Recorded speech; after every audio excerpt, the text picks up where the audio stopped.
Ya, shalom jemaat Tuhan. Sekali lagi shalom. Puji nama Tuhan, kita boleh bersama-sama beribadah di rumah Tuhan pada hari ini untuk memuji menyembah Tuhan. Ya, pada kesempatan ibadah ini saya mau mengajak jemaat sekalian untuk kita belajar firman Tuhan yang saya pilih dalam kitab Filipi pasal 3 ayat 4b sampai ayat yang ke-14. Filipi pasal yang ketiga ayat yang ke-4b sampai ayat yang ke-14.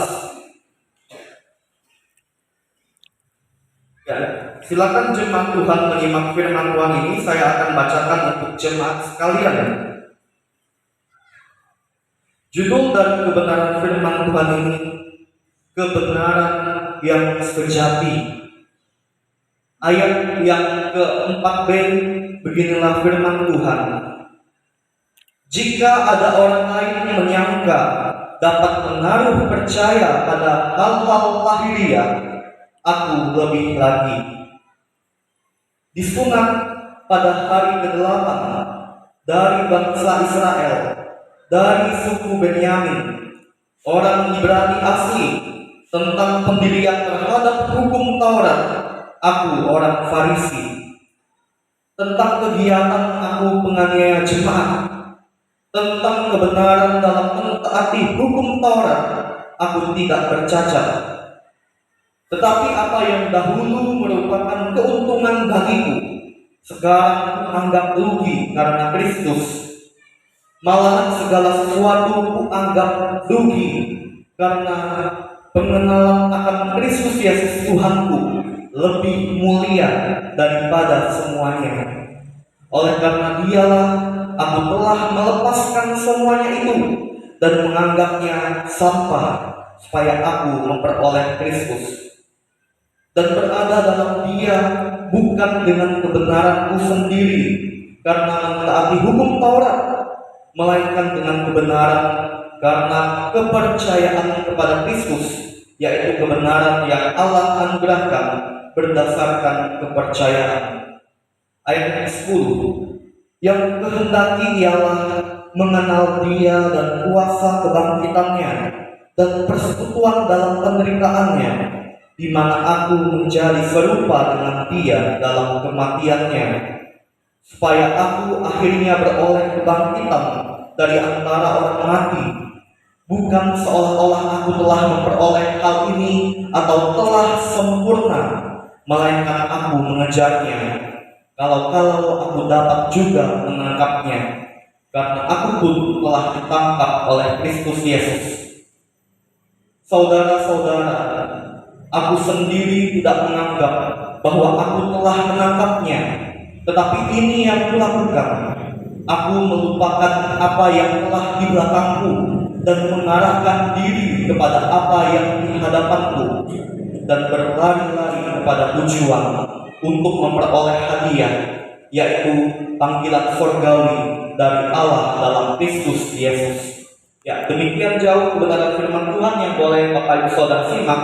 Yang dikatakan berbahagia oleh firman Tuhan adalah setiap kita yang mau mendengarkan firman Tuhan dan mau melakukan firman Tuhan itu dalam kehidupan kita setiap hari. Bapak Ibu Saudara yang dikasihi oleh Tuhan Yesus, saya memiliki tema untuk kita renungkan dari kebenaran firman Tuhan ini, yaitu mengenal Yesus dan menjadi serupa dengan Yesus.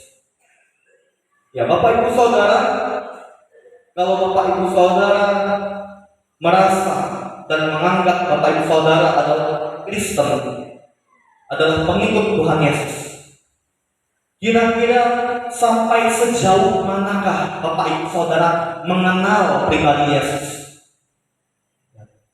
Kebenaran firman yang boleh kita simak bersama-sama ini adalah pesan Tuhan yang disampaikan oleh Rasul Paulus kepada jemaat di Filipi pada masa itu. Ada beberapa hal yang akan kita terima, yang akan kita pelajari dari firman Tuhan ini untuk menguatkan kita. Bagaimanakah kita sebagai orang Kristen, sebagai pengikut Tuhan Yesus, bisa mengenal pribadi Yesus dan bisa menjadi serupa dengan Yesus. Mengapa kita perlu mengenal Yesus? Mengapa kita perlu menjadi serupa dengan Yesus? Berbicara tentang kepribadian Yesus. Yesus adalah Tuhan yang sempurna. Dia tidak bercacat celah. Dia tidak jahat. Dia tidak berdosa. Sekalipun Yesus pernah menjadi manusia sama seperti kita, 2000 tahun yang lalu dia ada di dunia ini menjadi penyelamat umat manusia. Dalam kondisi sebagai manusia, dia tidak berdosa. Karena dia juga adalah 100% Tuhan yang mau berinkarnasi, mengambil rupa menjadi seorang manusia dan hamba yang mau melayani orang-orang yang percaya kepadanya dan mau menjadi penebus, menyelamatkan umat manusia yang berdosa. Dan dia pribadi yang baik, dia pribadi yang rendah hati, dia pribadi yang lemah lembut, dia pribadi yang benar dan sempurna. Makanya kita perlu menjadi serupa dengan Yesus dan meneladani Yesus dalam kehidupan kita sebagai Tuhan Yesus. Dan saya ingin bagikan poin untuk kita supaya kita dapat lebih mengenal Yesus dan bagaimanakah supaya kita bisa menjadi serupa dengan Yesus. Poin yang pertama, silakan Dipo. Yang pertama, tidak percaya pada hal-hal lahiriah, ayat 4b sampai ayat 6. Bapak Ibu Saudara, Paulus mau memberitahukan kepada orang Kristen yang ada pada masa itu, yang ada di Filipi, baik mereka orang Kristen yang latar belakangnya dari keturunan Israel Yahudi dan yang bukan keturunan Israel Yahudi, bahwa sesungguhnya hal-hal lahiriah yang bersifat agamawi, yang berdasarkan hukum Taurat Yahudi, yang bersifat lahiriah atau bersifat fisik jasmani, adalah sesuatu yang sudah pernah dilakukan dan diterima oleh Rasul Paulus ketika dia masih menjadi seorang Yahudi yang fanatik. Dia mengatakan dalam ayat kelima, disunat pada hari ke-8. Disunat ini adalah hukum Taurat, dan dia adalah seorang Israel dari suku Benyamin, betul-betul murni Paulus ini, Bapak Ibu. Dia orang Israel Yahudi. Dia mengikuti tradisi adat istiadat Yahudi, dia mengikuti hukum Taurat. Dan memang dalam hukum Taurat, anak laki-laki itu memang harus disunat pada hari ke-8 setelah dia lahir. Ya, itulah hal-hal yang bersifat lahiriah jasmani. Tetapi Paulus ingin kepada umat yang percaya pada Yesus di Filipi supaya mereka tidak fokus pada hal-hal lahiriah yang bersifat fisik yang bisa dilihat di depan mata. Karena yang paling penting bukan itu sebenarnya. Makanya Paulus katakan supaya jangan menaruh percaya pada hal-hal lahiriah dalam ayat yang keempat. Sehingga itulah menjadi kesimpulan poin pertama saya bagikan kepada jemaat, yaitu tidak percaya pada hal-hal lahiriah. Maksudnya adalah janganlah kita menganggap bahwa hal-hal jasmani adalah hal-hal yang berkenan di hadapan Tuhan, hal-hal yang bisa menunjukkan suatu yang menarik dari fisik yang membuat Tuhan berkenan. Sebenarnya bukanlah penampilan fisik, bukanlah penampilan luar. Toh ada juga kok orang-orang yang di luar sana penampilan fisiknya menarik, tetapi karakter hidupnya tidak baik. Tuhan tidak menginginkan yang demikian. Karena yang Tuhan ingin adalah kualitas karakter yang Tuhan ingin temukan dari kehidupan orang-orang yang percaya kepadanya, bukan hal-hal lahiriah yang bersifat jasmani, yang bersifat fisik untuk dilihat, yang untuk dipamer-pamer, bukan, Bapak Ibu.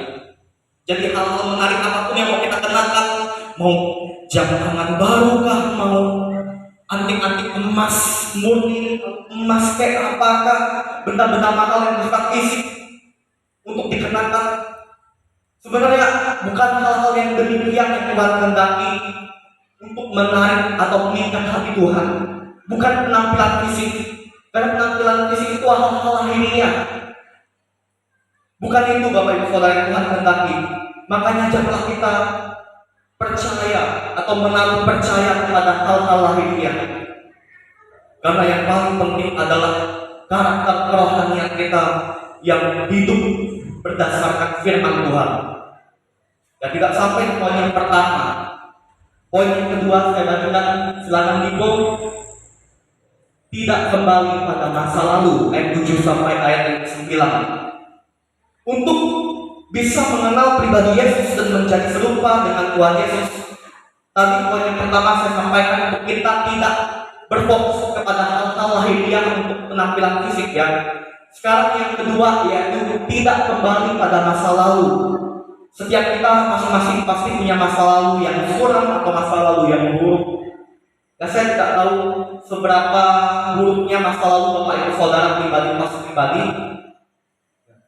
Paulus pun menyadari Bapak Ibu bahwa dalam kehidupannya di masa lalu di ayat 7 sampai ayat 9, ketika dia menjadi orang Farisi yang sangat fanatik, dia pintar tentang hukum Taurat, tetapi yang parah yang dilakukan oleh Paulus di masa lalu adalah menganiaya jemaat Tuhan, membinasakan orang Kristen. Itulah kejahatan Rasul Paulus.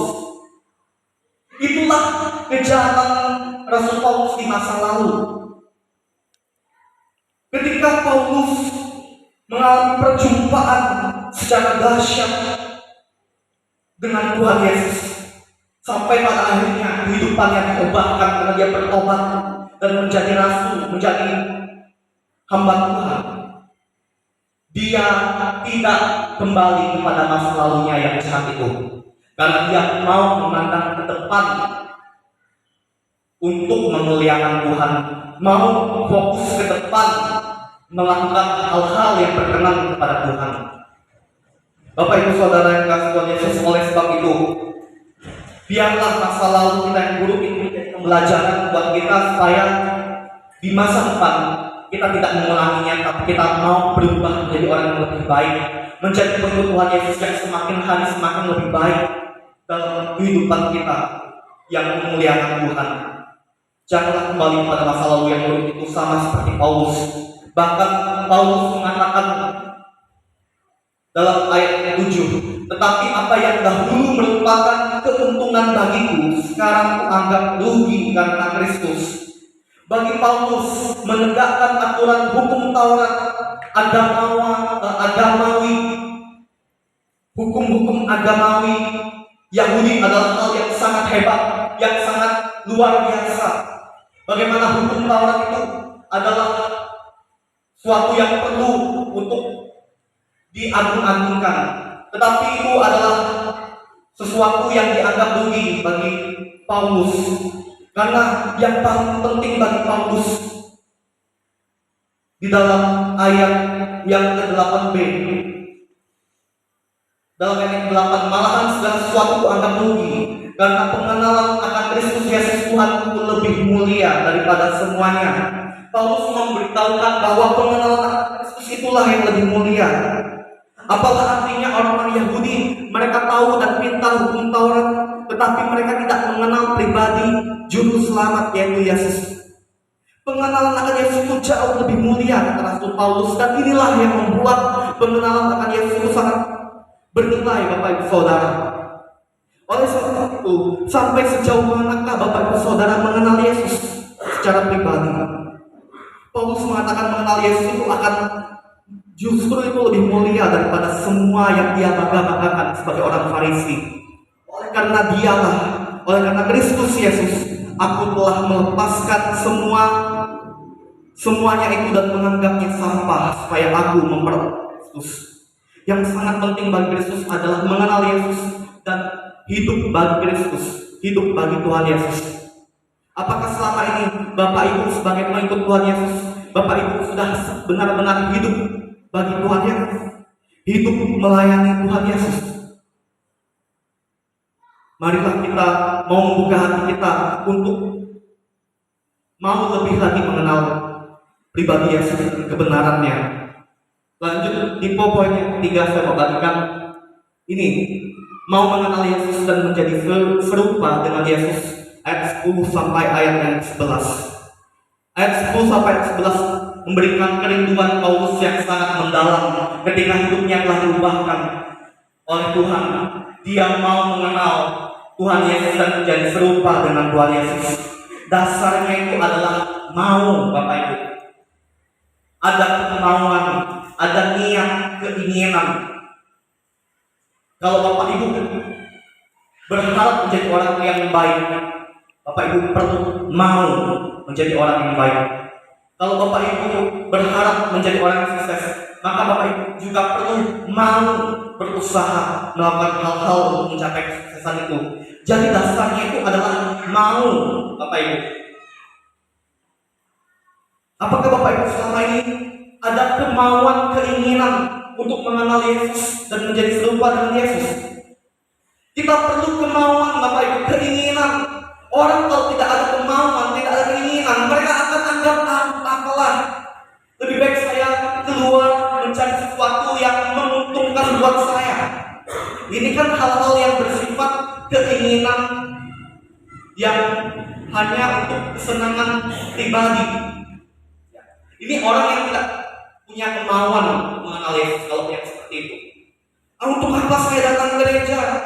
Lagi pula pun Tuhan aja tidak kasih saya uang kalau saya tidak kerja. Untuk apa saya beribadah ke gereja? Saya datang ke gereja, saya tidak dapat uang, saya tidak dapat beras, saya tidak dapat sembako. Nah itu kan logika orang-orang yang hanya memikirkan keinginan diri sendiri. Dan orang yang demikian adalah orang yang tidak punya kemauan mengenal Yesus dan tidak punya kemauan menjadi serupa dengan Yesus. Bapak Ibu yang dikasihi Tuhan, kita sebagai pengikut Yesus jangan memikirkan bahwa hal-hal yang bersifat kebutuhan jasmani sebagai yang utama. Tuhan tahu kebutuhan jasmani, Tuhan tahu kebutuhan hidup kita. Tetapi yang paling penting, kita perlu juga untuk mau mengenal Dia, mau menjadi serupa dengan Dia. Karena dengan demikianlah hidup kita bisa berkenan kepada Tuhan, dan orang-orang yang hidupnya berkenan kepada Tuhan, hidupnya pasti diberkati oleh Tuhan, sehingga kebutuhan hidupnya akan dipenuhi oleh berkat-berkat Tuhan. Tuhan adalah sumber berkat. Makanya kita perlu ubah mindset pola pikir kita. Jangan menganggap uang itu segalanya atau rezeki itu adalah sesuatu yang harus dikejar dan pada akhirnya mengabaikan pengenalan akan Tuhan. Kita perlu kemauan mengenal Yesus dan mau menjadi serupa dengan Dia. Carilah dahulu kerajaan Allah dan kebenarannya, maka semuanya akan ditambahkan kepada kita. Karena yang paling penting, yang harus menjadi prioritas yang terutama dalam hidup kita, yang bisa kita dapatkan dari firman Tuhan ini adalah mau mengenal Yesus, mau menjadi serupa dengan Yesus. Itu yang paling penting. Karena Yesus pribadi yang sempurna, Dia adalah sumber berkat, dan tidak hanya sumber berkat saja. Yesus adalah sumber keselamatan yang pasti membawa orang-orang yang percaya kepadanya untuk masuk surga. Itu jauh lebih berharga lagi, lebih bernilai Bapak Ibu Saudara. Kalau hari-hari ini kita masih mengabaikan atau acuh tak acuh tidak mau mengenal Tuhan, hari ini kita harus bertobat. Kita harus mau mengenal Tuhan dengan cara apa? Semakin lebih dekat dengan Tuhan. Kita bersyukur hari ini bisa datang ke rumah Tuhan. Ini tanda, ini bukti kita mau mengenal Yesus, mau mendengarkan firman Tuhan, mau belajar akan kehendaknya.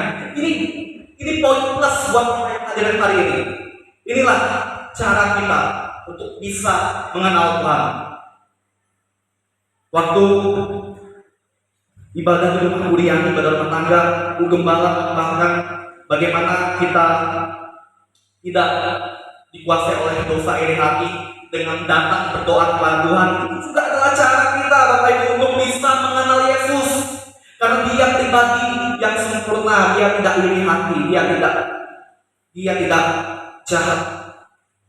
Bapak Ibu Saudara, penting ya untuk punya kemauan mengenal Yesus. Penting sekali. supaya hidup kita dikuasai oleh firman Allah, supaya hidup kita ini, hati kita, pikiran kita ini dipenuhi oleh perkara-perkara surgawi, perkara-perkara Tuhan. Ketika kita mau memilih untuk mau mengenal Yesus dan mau menjadi serupa dengan Yesus, karena Yesus pribadi yang sempurna. Ya, itulah kebenaran yang sejati yang kita temukan dari firman Tuhan ini. Lanjut di poin yang keempat, poin yang terakhir, Timo mengejar keselamatan yang sempurna, ayat 12 sampai ayat 14. Ketika kehidupan Paulus oleh Tuhan, dia punya target, dia punya tujuan. Tujuannya ini sangatlah luar biasa dan sangat baik, Bapak Ibu. Yaitu apa? Dalam ayat yang ke-12, bukan seolah-olah aku telah memperoleh hal ini atau lebih sempurna, melainkan aku mengejarnya, kalau aku dapat juga menangkapnya, karena aku pun telah ditangkap oleh Yesus. Saudara, aku sendiri tidak menganggap bahwa aku telah menangkapnya, tetapi ini yang kulakukan, aku melupakan apa yang telah di belakangku dan mengarahkan diri kepada apa yang di hadapanku, dan berlari-lari kepada tujuan untuk memperoleh hadiah, yaitu panggilan surgawi dari Allah dalam Kristus Yesus. Hidup Paulus itu maju, Bapak Ibu. Dia tidak memandang masa lalu, dia tidak kembali pada masa lalunya yang buruk. Dia fokus kepada Yesus. Dia punya tujuan hidup yang jelas, yaitu memperoleh, mendapat, dan ingin meraih hadiah surgawi, panggilan surgawi. Ini targetnya, ini tujuan Paulus.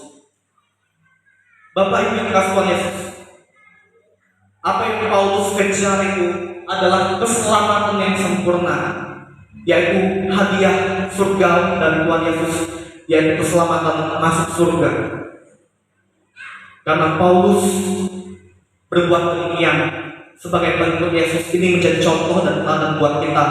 Ayo kita memiliki tujuan hidup untuk mengejar keselamatan yang sempurna, yaitu hadiah surgawi dari Tuhan Yesus. Ini undangan Tuhan buat Bapak Ibu Saudara dan saya. Apakah kita mau punya target dalam hidup kita? Maukah kita memiliki tujuan hidup untuk mendapatkan hadiah surgawi itu, yaitu keselamatan masuk surga bersama dengan Tuhan? Di surga, di depan kita akan bahagia, damai sejahtera, tidak ada penderitaan dan tidak ada kesakitan di sana. Kita akan mengalami kebahagiaan sempurna bersama-sama dengan Tuhan Yesus.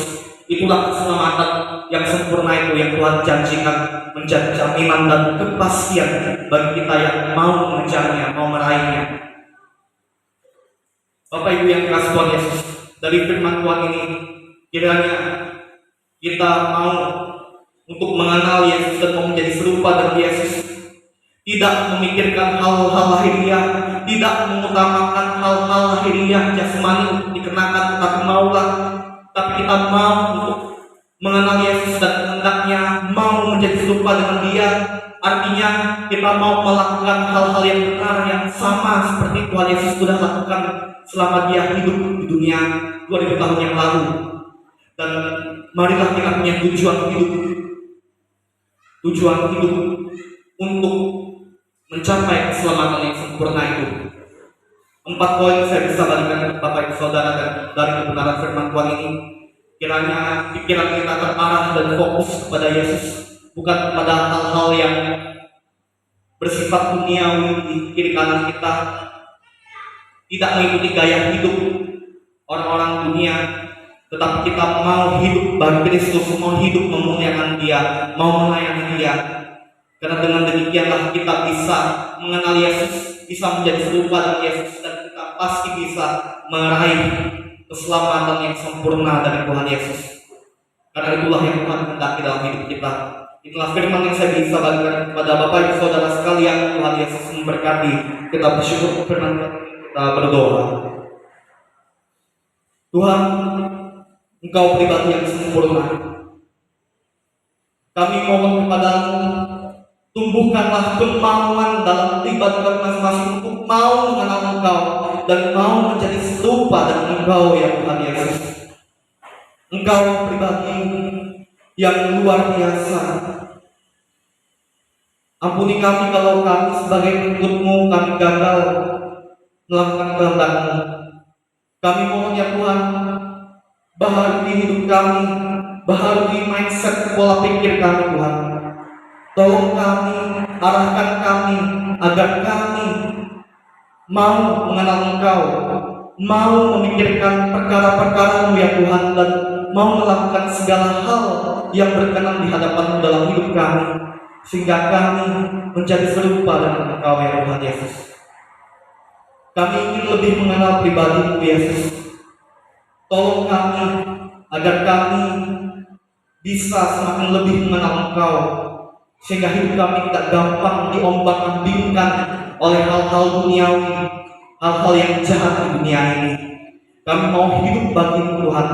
Tolonglah kami agar kami bisa menjadi pengikut-Mu yang senantiasa hidup memuliakan Engkau. Inilah doa kami, demi nama Tuhan Yesus kami berdoa dan mengucap syukur untuk firman-Mu. Haleluya, amin.